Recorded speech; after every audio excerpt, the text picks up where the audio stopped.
My name is Wendy Dixon. I'm 32 years old.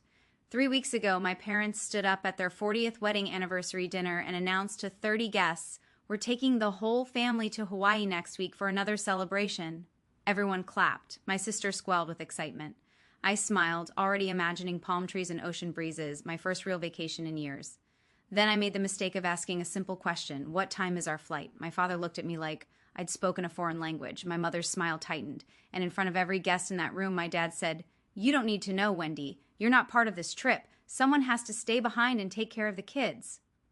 30 pairs of eyes, 30 witnesses to the moment my family told me I wasn't really family at all. But here's what they didn't know. I had a secret, one I'd been building for 3 years. And that night, I decided it was finally time to use it. Before I tell you what happened next, please take a moment to like and subscribe, but only if this story resonates with you, and drop a comment telling me where you're watching from and what time it is there. Now, to understand why I walked away from everything I knew, let me take you back to the beginning. The Dixon family lives in a white colonial house in the suburbs of Boston. 4 bedrooms, 2-car garage, lawn trimmed to HOA perfection, the kind of house that screams, "We made it," to anyone driving by. My father, Harold Dixon, retired 3 years ago from his position as a branch manager at a regional bank.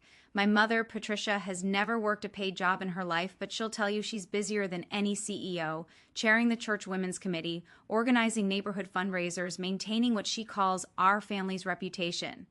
Then there's my sister, Megan, 3 years younger than me, married to Derek Hartley, a corporate attorney at a firm downtown whose name she drops into every conversation. They have 2 kids, a 5-year-old named Oliver and a 3-year-old named Sophie, and a brand new Lexus SUV that always gets the prime spot in our parents' driveway, my Honda Civic, the one I've been driving for 10 years. It gets parked on the street. "Wendy, move your car." My mother would say whenever I visited, "Derek's bringing the Lexus, and guests notice what's in the driveway first." I never questioned it. I just moved my car. That's the thing about being the invisible one in your family. You stop noticing all the small ways they've already decided you don't matter. The nicer parking spot, the better seat at the table, the way your mother introduces your sister to guests by her husband's job title. While you're just Wendy, she helps out. I work as a part-time accountant, mostly remote clients. Flexible hours, modest income. Nothing impressive by Dixon family standards, but I never told them about the other thing I do, the thing I started 3 years ago after my life fell apart in a different way.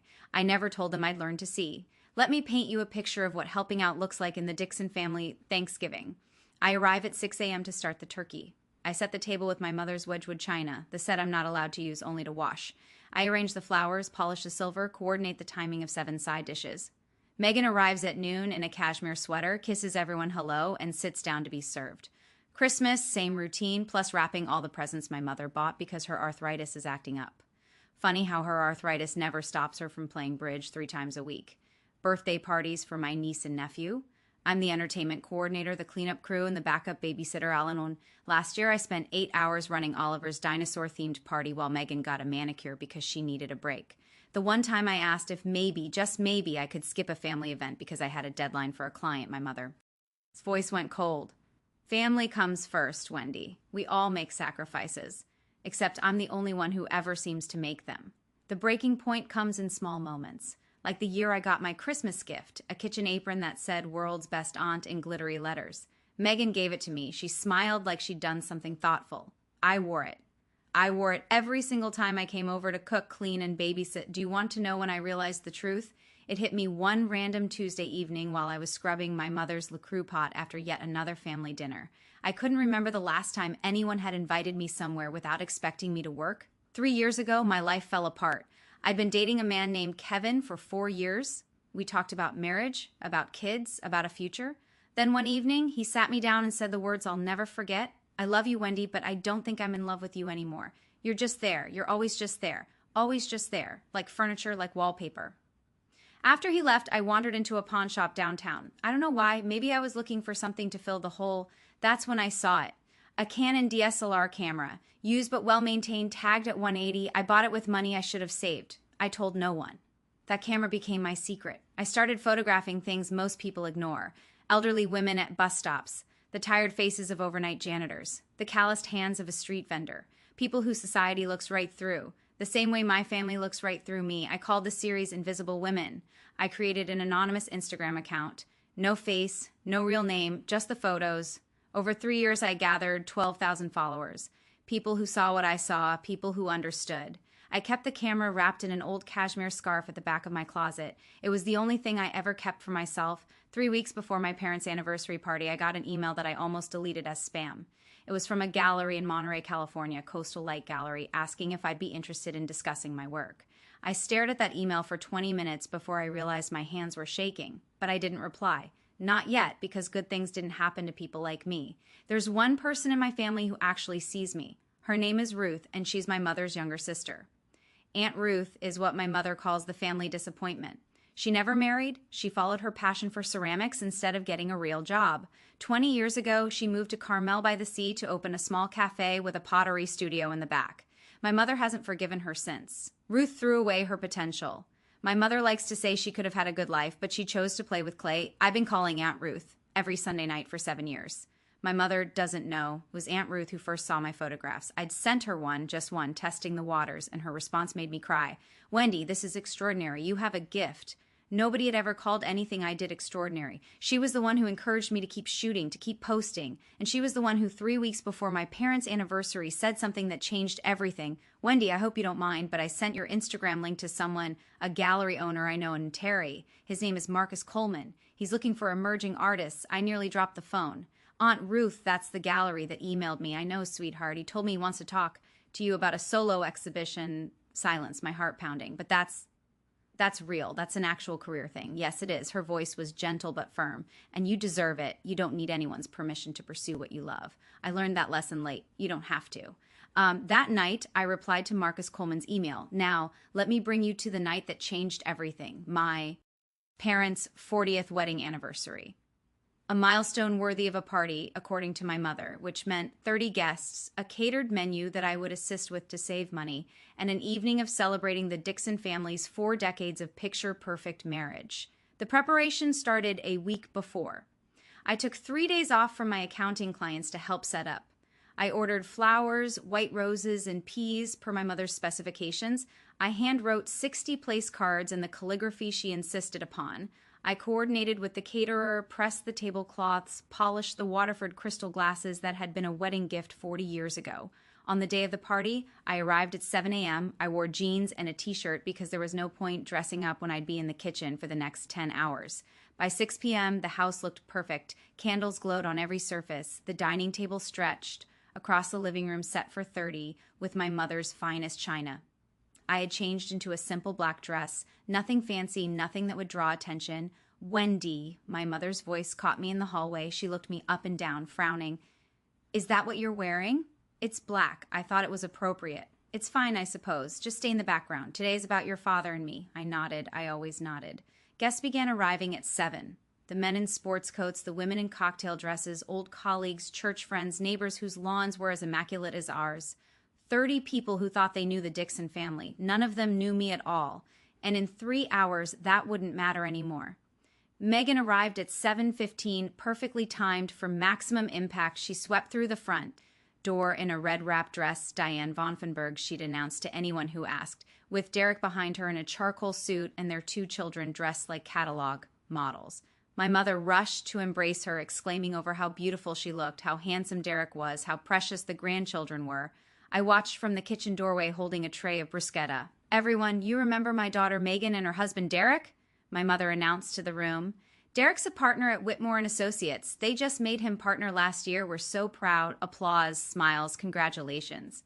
My mother never mentioned that I was the one who'd done Derek's taxes for 3 years, free of charge, naturally. I circulated with appetizers, refilled wine glasses, answered questions from guests who didn't recognize me. Are you with the catering company? One woman asked, reaching for a crab cake. Before I could answer, my mother appeared. Oh, that's Wendy, my other daughter. She's helping out tonight. The woman smiled politely and turned away. My mother didn't notice. She never noticed. At one point, Derek approached me with Sophie squirming in his arms and Oliver tugging at his jacket. Hey, can you take them? Megan and I need to mingle. Not would you mind, not thank you, just can you take them? Like passing off luggage. I took them. I fed them dinner in the kitchen. I wiped Sophie's face when she spilled juice on her dress. I told Oliver 3 stories to keep him from running into the living room and disrupting the party. When I finally emerged, dessert was being served. I hadn't eaten anything all day. No one had thought to save me a plate. The announcement came at 9:00, right after my mother's tiramisu was served. My father stood up, tapping his champagne glass with a fork.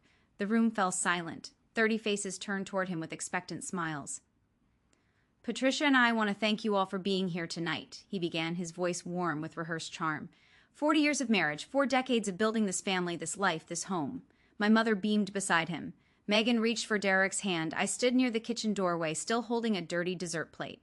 And to celebrate this milestone, my father continued, we have a surprise. Announcement. He paused for effect. My mother's eyes sparkled. Next week, we're taking the whole family to Hawaii. 1 week at the Four Seasons in Maui. A second celebration, just the Dixons. The room erupted in appreciative murmurs. How wonderful. What a gift. You two deserve it. Megan actually squealed. Dad, that's amazing. The kids are going to love it. I felt something lift in my chest. The whole family. That meant me, too. For once, I wouldn't be cooking, cleaning, or babysitting. I'd actually be included. I stepped forward, allowing myself a small smile. That sounds incredible. What time is our flight? The question hung in the air. My father's expression shifted. He glanced at my mother. Something passed between them. A look I'd seen 1,000 times, but never understood until that moment. Wendy, he said slowly, you don't need to know the flight time.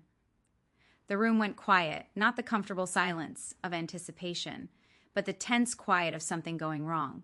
I don't understand, I heard myself say. My father cleared his throat. Because you're not going. 30 pairs of eyes. That's how many people watched my father tell me I wasn't part of the family vacation. Someone needs to stay behind, my mother added, as if this were the most logical thing in the world. Megan and Derek need a real vacation. That means you'll watch the children. But I started Wendy. Honestly, my mother's tone sharpened. You don't have anything important to do. Megan works hard. She deserves a break. Megan works hard. Megan, who hadn't held a job since Oliver was born. Megan, who had a nanny 3 days a week and still complained about being exhausted. It's just a week, Derek added, not even looking at me. The kids love you. I stood there in my plain black dress holding a dirty plate while 30 people watched me be dismissed from my own family. Some of them looked uncomfortable. Most of them just looked away. One woman, I didn't know her name, leaned toward her husband and whispered something. He nodded. I caught the words, poor thing, she must be used to it by now. The champagne glass in my hand trembled. I set down the plate, set down the glass, because I didn't trust myself not to drop them. Of course, I heard myself say, I understand. I smiled, the smile I'd learned to wear after 32 years of being the one who helps out, the one who doesn't complain, the one who is always just there. But something inside me had finally cracked. Not broken, cracked like a fault line shifting before an earthquake. I excused myself to the kitchen. I leaned against the counter and closed my eyes. And for the first time in my life, I started making a different kind of plan. The party continued without me. Of course it did. I stayed in the kitchen mechanically washing dishes while laughter and conversation drifted in from the living room. At some point, Megan appeared, her red dress swishing against the door frame. Wendy, don't be upset, she said, reaching for my arm. You know how it is. Derek and I really need this time together. It's been so stressful lately with the kids. I kept washing. I understand. Besides, you're so good with Oliver and Sophie. They'll barely notice we're gone. I rinsed a champagne glass, set it in the drying rack, said nothing. Megan sighed the way she always does when she thinks I'm being difficult. Look, it's just a week and you don't have like a boyfriend or anything tying you down. Your schedule is flexible. Flexible? That word again? As if my time had no value because I chose how to spend it. Derek made a list, she continued, pulling out her phone. There's schedules, food allergies, Sophie can't have strawberries, remember? And there's this new thing with Oliver's ear, he might need drops. I'll text you everything. She didn't ask if I was willing, she just assumed. That's when Derek appeared, loosening his tie, all sorted. Great, we're heading out early tomorrow to pack. Megan, your mother wants photos before we leave. They were gone before I could respond. Not that I would have, not that I ever did. But as I stood there alone in my mother's kitchen, staring at the list of instructions Megan had just texted me, a single thought crystallized in my mind. They don't see me as family. They see me as staff, and staff can resign. It was almost midnight when I found the emails. The last guests had finally left. My parents had gone to bed, exhausted from accepting 40 years' worth of congratulations. I was alone in the living room, folding tablecloths, when I realized I needed to send a file to a client whose deadline I'd pushed back for this party. My laptop was at home. My mother's was on the kitchen counter. She won't mind. I told myself she'd borrowed my things 1,000 times without asking. I opened the laptop. Safari was already running. And there it was, my mother's Gmail still logged in. I should have clicked away immediately. I should have minded my own business, but I saw my name in the subject line of a recent thread. Hawaii arrangements, Wendy situation. My finger hovered over the trackpad. I knew I shouldn't. I knew whatever I found would hurt. I clicked anyway. The thread was between my mother and Megan starting a week before the party. From Patricia Dixon to Megan Hartley. Keep Wendy here to watch the kids. She doesn't have anything important to do anyway. Derek was right. It's like having free help. She should be grateful we give her something to do. And Megan's reply, totally agree, Mom. She'll probably feel useful for once. It's kind of sad, honestly, but at least it works out for us. I read those words 3 times to make sure I understood them. Free help. She should be grateful, kind of sad. I took screenshots. I emailed them to myself. I deleted my email from the sent folder and cleared the browser history. Then I sat in my mother's dark kitchen in the house where I'd grown up and finally let myself understand exactly what I was to them. I drove home at 1:0 in the morning through empty streets. My apartment was small, a 1-bedroom in a building that hadn't been updated since the 90s. Beige carpet, white walls, furniture I'd bought secondhand. My mother had called it depressing the one time she visited, but it was mine, the only space where I could breathe. I sat in the darkness for a long time staring at my phone. The email from Marcus Coleman glowed on the screen, the one I'd answered but never followed up on. We'd exchanged a few messages about a potential meeting. He wanted to see my full portfolio in person. He was excited about the series. I could go. I could actually go. I picked up my phone and called the only person who would understand. Aunt Ruth answered on the second ring, even though it was past midnight. Wendy, what's wrong? I told her everything, the announcement, the humiliation, the emails. My voice cracked exactly once when I read aloud the words, free help. When I finished, there was silence on the line. Then Aunt Ruth said something I'll never forget. Wendy, I have a spare room above the cafe. I need help with the morning shift anyway. And that gallery, it's 20 minutes from my place. Aunt Ruth, I can't just, yes, you can. You can leave, you can choose yourself for once. The only person stopping you is you. I hung up at 2:0 in the morning. By 6, I'd started packing. 3 suitcases, my camera equipment, my laptop, the cashmere scarf that had wrapped my Canon. For 3 years, I left behind the world's best aunt apron. For the first time in 32 years, I was choosing myself. If you've made it this far, I want to ask you something. Have you ever had to choose between your family and yourself? Have you ever stood at a crossroads where staying meant losing who you were? Tell me in the comments, what would you do? Would you stay and endure it, or would you leave? And if this story matters to you, please hit that like button. Now, let me tell you what happened when I told them I was leaving today. Before my family's Hawaii trip, I drove to my parents' house one last time. My mother was in the living room coordinating outfits for the vacation. Megan sat on the couch scrolling through resort reviews. Derek was somewhere upstairs, probably on a work call. My father was reading the paper in his armchair, the way he always did, present in body, absent in attention. I need to tell you something, I said from the doorway. My mother barely looked up. If it's about the children's schedule, Megan already sent it to you. It's not about that. I steadied my voice. I'm not watching the kids. I won't be available. That got their attention. Megan's head snapped up. My mother's hands froze over a pile of sundresses. What do you mean not available? My mother asked. I have a work opportunity in California. I'm leaving tomorrow. California. My father lowered his newspaper. What kind of work opportunity? It's professional. Something I've been working toward. I didn't owe them the details. I didn't owe them anything. Megan's face twisted. Wendy, you can't be serious. I'm counting on you. We all planned around this. You planned around me without asking me, I said quietly. I'm not canceling my life because you assumed I didn't have one. The silence was deafening. Then my mother stood up, her voice cold as January. This is incredibly selfish, Wendy. Megan needs your help. Family comes first. Family comes first, I repeated, except when it comes to inviting me to Hawaii. Her mouth opened, then closed. For once, Patricia Dixon had nothing to say. My father cleared his throat. If you leave, don't expect us to welcome you back with open arms. I understand, I said, and for the first time, I meant it.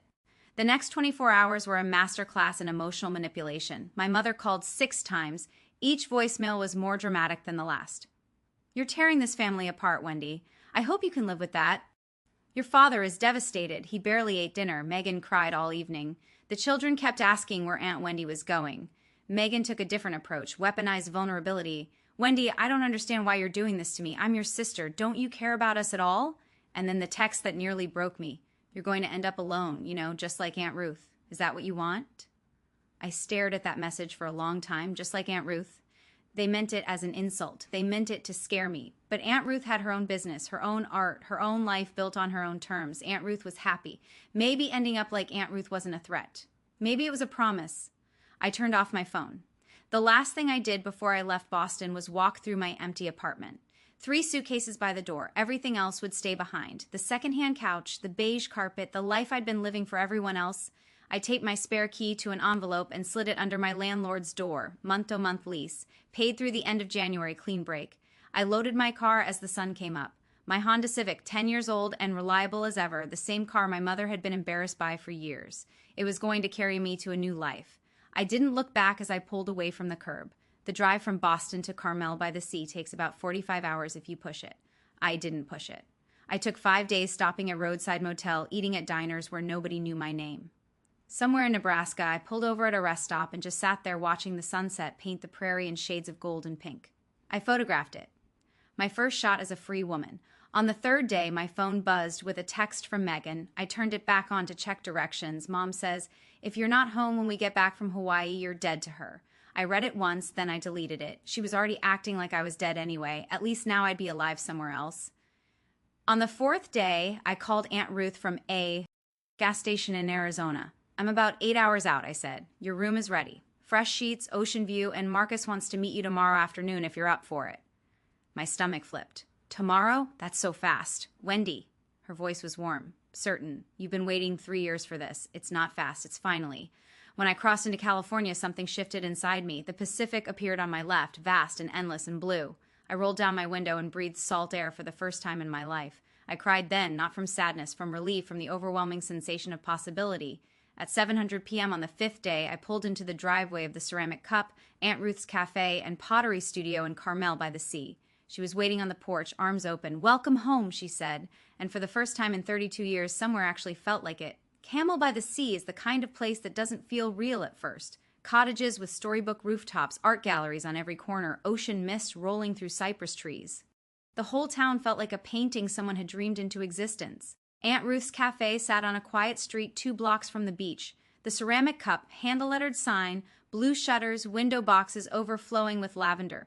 The Pottery Studio occupied the back half of the building where she taught classes and sold her work to tourists who wandered in for coffee. My room was upstairs, small but bright, a bed with a white quilt, a desk by the window, and a view of the Pacific that made my chest ache with something I couldn't name. "You'll work the morning shift," Aunt Ruth explained over dinner that first night. 6 to noon.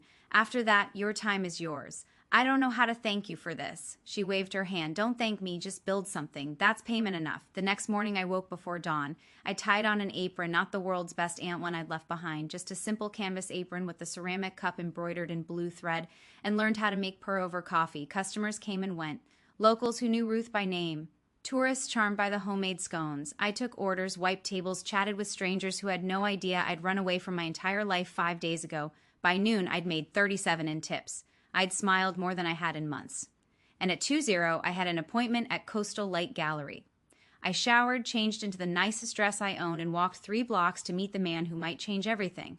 Marcus Coleman looked nothing like I expected. I'd imagined someone intimidating, slicked back hair, designer suit, the kind of gallery owner who made artists feel small. Instead, the man who greeted me at Coastal Light Gallery was tall and weathered with silver hair and kind eyes. He wore a linen shirt, sleeves rolled up, and smiled like we were already friends. "Wendy Dixon," he said, shaking my hand. "Ruth has told me a lot about you, but the work speaks for itself." He led me through the gallery, white walls, natural light, photographs, and paintings displayed with careful precision. This was a serious place, a place where art mattered. "I've looked through your Instagram extensively," Marcus continued. "The Invisible Women series is extraordinary. There's a truth in those images that most photographers spend decades trying to capture. I didn't know what to say. I'd never heard anyone describe my work that way. This one." He stopped in front of a large monitor displaying my portfolio. On screen was a photograph I'd taken 2 years ago, an elderly woman waiting alone at a bus stop, her face a map of lines and quiet dignity. This is the one that made me reach out. There's something in her eyes, patience maybe, or resignation. It's heartbreaking. "She was waiting for a bus that came late," I said quietly. She'd been standing there for 40 minutes. Nobody stopped to offer help. Marcus nodded slowly. "You see people, Wendy? Real? Lie. See them? That's a gift." He turned to face me, and his next words landed like a key turning in a lock. "I'd like to offer you a solo exhibition. 15 pieces opening in 6 weeks will cover printing, framing, and marketing. You keep 60% of all sales." I signed the contract on a Tuesday afternoon, sitting at Marcus's desk with sunlight streaming through the gallery windows. The document was simple. 15 photographs, opening night scheduled for late August. Coastal Light Gallery would handle production costs, printing, framing, installation, marketing materials. I would receive 60% of all sales revenue, with the gallery retaining 40% as commission. Standard terms, Marcus assured me. Fair terms. But as I read through the pages, my hands started to shake. Take your time, Marcus said gently. This is a big step. It wasn't the business terms that overwhelmed me. It was seeing my name printed in official type. Artist Wendy Dixon. A legal document recognizing that my work had value, that I had value. I thought about all the times I'd done my family's taxes without credit, all the parties I'd organized without thanks, all the hours spent caring for children who would grow up never knowing how much I'd given them. Not once had my name appeared on anything that celebrated my contribution until now. The exhibition title, Marcus said, pointing to a line near the bottom. I'd like your approval. We're proposing Invisible Women, Portraits of the Overlooked. Invisible Women. It's perfect, I whispered. I signed my name on the line. Marcus countersigned as witness. The document was notarized by his assistant, a young woman named Julia, who stamped the pages with official precision. When it was done, Marcus handed me my copy. Congratulations, Wendy. You're officially a represented artist. I walked out of that gallery holding the contract against my chest, physical proof that I wasn't nothing, that I'd never been nothing. For 3 years, I'd built something in the shadows. Now, finally, it was about to step into the light. While I was building my new life in California, my family was discovering what my absence actually meant. I didn't witness these events firsthand. Of course, I heard about them later, pieced together from voicemails and texts, and one very awkward phone call from my father. Apparently, Hawaii was a disaster. Without me there to babysit, Megan and Derek couldn't enjoy a single adults-only dinner. Oliver threw a tantrum on the beach because no one had remembered to pack his special sandcastle bucket, something I always remembered. Sophie developed an ear infection on day 3, and nobody could find the pediatrician's number because I'd always been the one to keep track of medical information. My mother spent most of the trip complaining that the resort staff wasn't as attentive as expected. She called the concierge 3 times to complain about turn-on service. She sent back her Mai twice. This isn't relaxing at all, she reportedly said. Who planned this trip? My father wisely did not remind her that she had planned it herself. The texts started arriving on day 4. Wendy, where are the kids' medication records? Wendy, what's Oliver's bedtime routine? He won't sleep. Wendy, the restaurant doesn't have a kid's menu. What would they eat? I didn't respond. I was too busy printing proofs at a photography lab in Monterey, selecting frames, and meeting with a journalist from Carmel magazine who wanted to interview me. But here's the thing about absence. It teaches people what they've been taking for granted. On day 6 of their Hawaiian vacation, Megan did something she'd never done before. She searched my name on Google, and for the first time, she found something other than a blank page. 6 weeks later, I stood in the center of Coastal Light Gallery and couldn't quite believe it was real. 15 of my photographs hung on the walls, each one printed large and framed in simple black. The gallery glowed with soft light. A string quart. Tea plate in the corner. Marcus's idea, not mine. A bartender in a crisp white shirt poured champagne. 50 guests moved through the space. Local artists I'd met through Aunt Ruth. Collectors Marcus had invited. A journalist from Carmel magazine already taking notes. People who had come specifically to see my work on gallery walls with price tags that made me dizzy. I wore a navy dress, simple, elegant, nothing that screamed for attention. My hair was down for once. I'd even put on lipstick, something I rarely did. Aunt Ruth appeared at my side, pressing a glass of champagne into my hand. How do you feel? Terrified, I admitted. What if nobody buys anything? Someone already has. She nodded toward a woman in pearls, examining the centerpiece of my exhibition, the bus stop photograph, the one that had caught Marcus's attention. A small red dot had appeared on the wall placard beside it. That's Mrs. Peaton. She owns half the art in Monterey County. She just bought that piece for $3,000 for something I'd created. Wendy. Marcus approached, grinning broadly. I want to introduce you to someone from the magazine. They're considering you for next month's cover feature, magazine cover, my face, my name, my story, all in print. I was halfway through that introduction when the gallery door opened and my world tilted on its axis. Megan and Derek walked in, still sunburned from Hawaii. They looked completely out of place. Megan wore a floral sundress more suited to a beach brunch than an art opening. Derek had his phone out, already frowning at something on the screen. They both scanned the room, with expressions I knew well. The look my family wore whenever they encountered something outside their understanding. Then Megan saw me, Wendy. She rushed forward, arms outstretched, like we were reuniting after a long separation she'd been dreading. Oh my God, we've been so worried about you. 50 guests turned to look. The string quartet faltered for half a beat before continuing. Megan, I kept my voice calm. This is unexpected. We had to come. Her eyes were wide, earnest. We flew in yesterday. Mom found your Instagram. She's been calling everyone trying to track you down. Derek appeared behind her, nodding at me like we were business associates. Wendy, nice place. It's a gallery, I said. My gallery opening, actually. Megan blinked, taking in the photographs on the walls for the first time, taking the guests, the champagne, the price tags. You did all this? Her voice was genuinely confused. Since when do you do this? Since 3 years ago. You never asked what I did in my free time. Aunt Ruth materialized at my elbow, a quiet wall of support.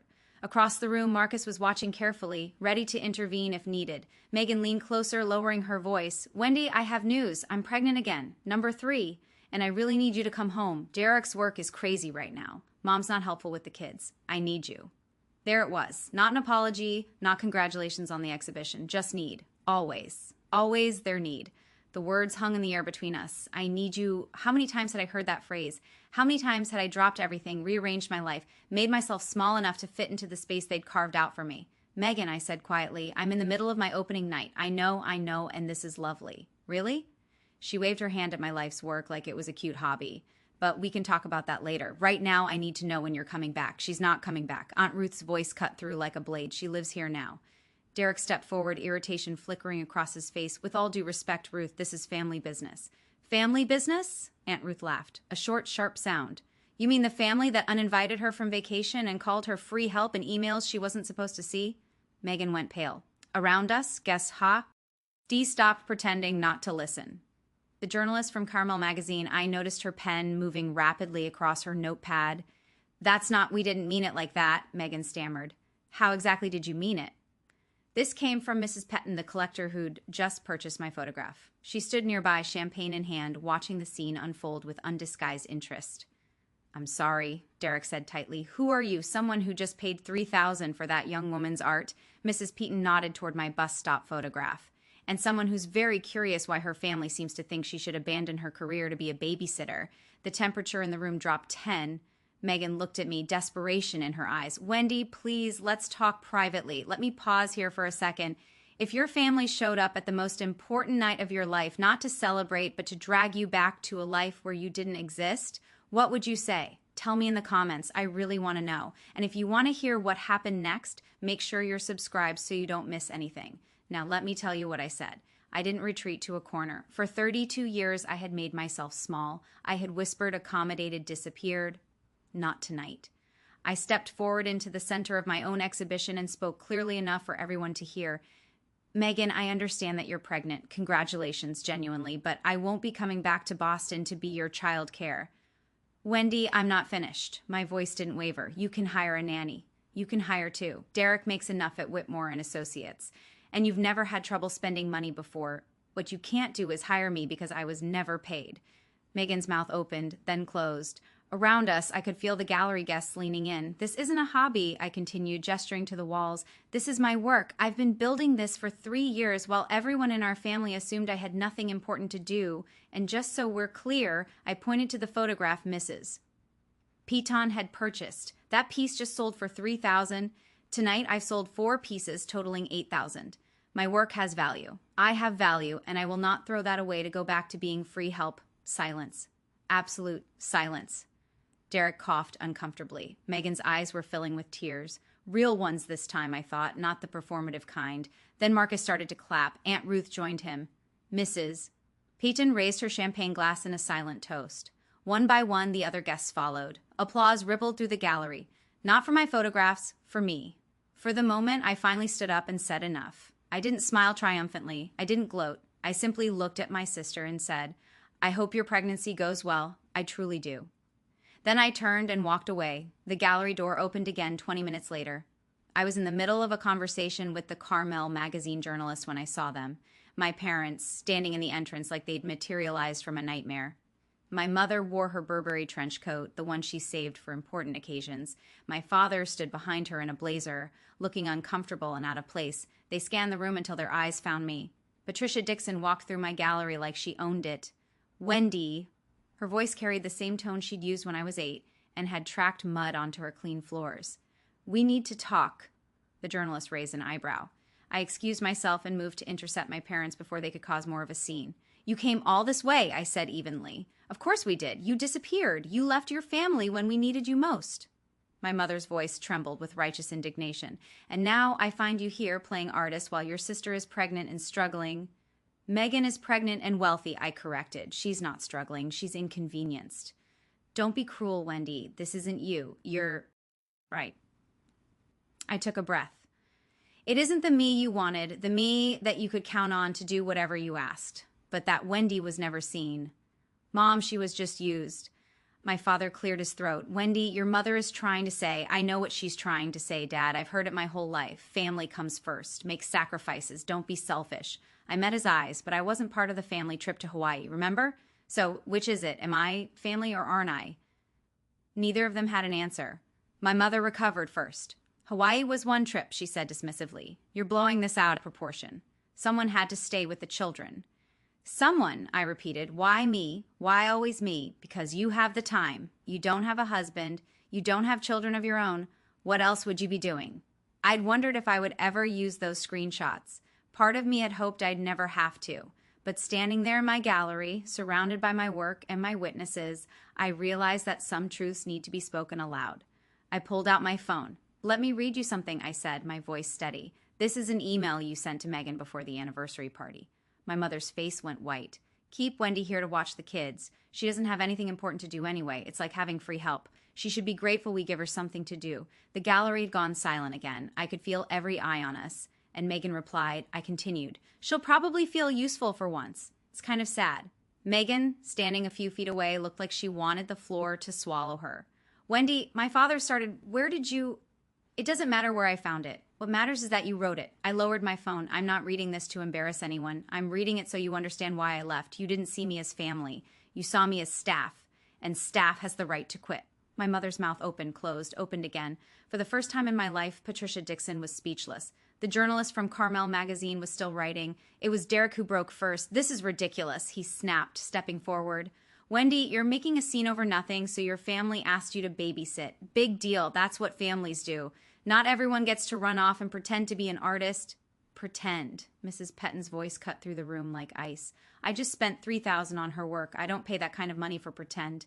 Derek turned, his corporate composure cracking. With respect, ma'am, you don't know this family. This is between us. Actually, I know exactly what I need to know. Mrs. Piton set down her champagne glass. I know that young woman has spent years photographing people society overlooks, and I know her own family treated her exactly the same way. A murmur rippled through the gallery. Guests were openly staring now, the kind of attention my mother had always craved, but not like this. Never like this. My mother tried to salvage the situation. This is a misunderstanding. Family jokes are being taken out of context. A joke? Another voice? A woman in her 60s with silver hair and a kind face. I'd sold her a photograph earlier that evening, telling your daughter she has nothing important to do, calling her free help. What's funny about that? More murmurs, more judgment. The social capital my mother had spent decades accumulating was evaporating in real time. I think, Aunt Ruth said gently, it might be time for you to leave. My mother's face flushed scarlet. My father took her arm. Garrett, mascara smudged, arms wrapped around herself like a child caught misbehaving. Wendy, her voice cracked, I didn't know you felt this way. I thought you liked helping. No, you didn't, I said not unkindly. You didn't think about it at all. None of you did. Derek put a hand on Megan's shoulder. For once, he said nothing. Maybe he'd finally run out of arguments. I hope your pregnancy is healthy, I added. I hope your kids are happy. But I won't be their living aunt anymore. If you want to be in my life, it has to be different. It has to be equal. Megan nodded, tears streaming. I understand. I wasn't sure she did, but it wasn't my job to make her understand anymore. They left through the same door our parents had used. The gallery let out a collective breath. Aunt Ruth appeared beside me, wrapping an arm around my shoulders. You okay? I think so. I let out a shaky laugh. I just told off my entire family in public at my own art show. You did, and you were magnificent, Marcus approached, pressing a fresh glass of champagne into my hand. For what it's worth, I've been doing this for 20 years. Never seen an opening night quite like this one. Is that good or bad? He smiled. Let's just say everyone here is going to remember your name. And that, Wendy Dixon, is exactly what an artist needs. I looked around at my photographs, my gallery, my new life. For once, I didn't feel invisible. By the time the gallery closed that night, I had sold 8 of 15 photographs. 8 pieces, 14,000 in total sales. 8,400 would go to me, 60, just like the contract promised. Marcus handed me the print out of the evening's transactions as the last guest filtered out. Not bad for an opening night, especially one with unexpected family drama. I stared at the numbers. 8,400, more than I'd made in 3 months of part-time accounting work. Mrs. Peaton wants to commission a piece, Marcus continued. She has a vacation home in Big Sioux, wants you to photograph the coastline. A commission. Private collectors often work that way. She liked your eye. She wants to see what you do with her landscape. He handed me a business card, her assistant's contact. Call them next week. I tucked the card carefully into my clutch next to my copy of the gallery contract and the magazine interview. Marcus added, Susan said she has enough material for a feature. They're considering you for next month's cover of an actual magazine with my name and my face and my story. Aunt Ruth helped me carry the unsold photographs back to my room above the cafe that night. 7 pieces still waiting for the right buyers, but 7 was better than 15. 7 meant people had seen value in what I created. I set the check on my desk, the first check I'd ever received for my art, and photographed it not to post anywhere, just to remember. Payable to Wendy Dixon, 8,400, proof. Physical proof that I wasn't nothing, that I'd never been nothing at all. 2 months later, my new life had a rhythm. I woke at 5, watched the sun rise over the Pacific from my window, and opened the ceramic cup by 6. Morning shift until noon, pouring coffee, chatting with regulars, learning the names of locals who now recognized me as Ruth's niece, the photographer. Afternoons belonged to my work. I'd rented a small studio space 3 blocks from the cafe, just big enough for my editing equipment and a printing station. The gallery exhibition had closed, but Marcus had already scheduled another show for spring, this time a series called Boundaries, photographs of edges, thresholds, the spaces between belonging and being alone. It felt right. The magazine article came out in October. My face on the cover of Caramel magazine next to the headline, The Artist Who Learned to See Herself. The article told my story, edited, of course, with names changed to protect the innocent and the guilty alike. But the truth was there, the invisibility, the breaking point, the choice. People reached out, women who'd been the family helper, the reliable one, the one everyone forgot to thank. Their messages filled my inbox like a chorus of recognition. I thought I was the only one. You gave me permission to leave. Thank you for showing me it's possible. My family reached out too. Eventually, Megan texted after the baby was born. A girl named Charlotte. She sent a photo. I sent congratulations and a gift card. Nothing more. My mother called once. I didn't answer. She left a voicemail asking if I'd gotten this out of my system yet. I deleted it. But my father surprised me. His email arrived on a Tuesday evening, 3 sentences long. Wendy, I saw the magazine. I'm proud of you. That one I kept. Today I'm sitting in my studio looking out at the Pacific. The Canon camera I bought from that pawn shop still sits on my shelf, older now, battered but still working. Next to it sits a newer model, one I purchased with money I earned from my art. Both cameras matter. One reminded me to see, the other proves that people saw me back. My second exhibition opens next month, Boundaries. 15 new photographs, each one exploring the edges of connection, where family ends and self begins, where obligation crosses into exploitation, where love becomes something else entirely. I think it might be my best work yet. Aunt Ruth stops by every morning with coffee and commentary. Marcus checks in weekly with updates about collectors and opportunities. The ceramic cup regulars have started requesting the photographer's table by the window where I sometimes edit photos between customers. I'm not rich. I'm not famous, but I'm seen. And that's enough. As for my family, we exist in a new configuration now. Christmas cards, birthday texts, the occasional update about the children. Civil, distant, healthier than before. I haven't been back to Boston. Maybe someday I will, but only as a visitor, never as the help. The other day I was going through old photographs and found one I'd taken years ago, a self-portrait shot in the mirror of my Boston apartment back when I was still invisible. The woman in that photo looked tired, defeated, like she was waiting for permission to exist. I deleted it. That woman is gone now. In her place is someone who takes up space, who creates beautiful things, who says no when she means no and yes only when she chooses, someone who finally let herself be seen. That's the real story, not revenge, not triumph, just freedom. From a psychological perspective, Wendy's story illustrates something called parentification, when a child, often the eldest, takes on adult responsibilities without recognition or reciprocity. She also occupied the scapegoat role, the family member whose needs are consistently deprioritized, while a golden child, Megan, receives endless attention and resources. Here's what I want you to take away from this. Setting boundaries isn't betrayal. It's not abandonment. It's the recognition that you cannot pour from an empty cup and that the people who truly love you won't ask you to. If you're in a situation like Wendy's, remember your worth isn't measured by how useful you are to others. It's inherent. It was always there. And sometimes the bravest thing you can do isn't fight back. It's walk away. Build something of your own. Let your life speak louder than any argument ever could. You deserve that. We all do.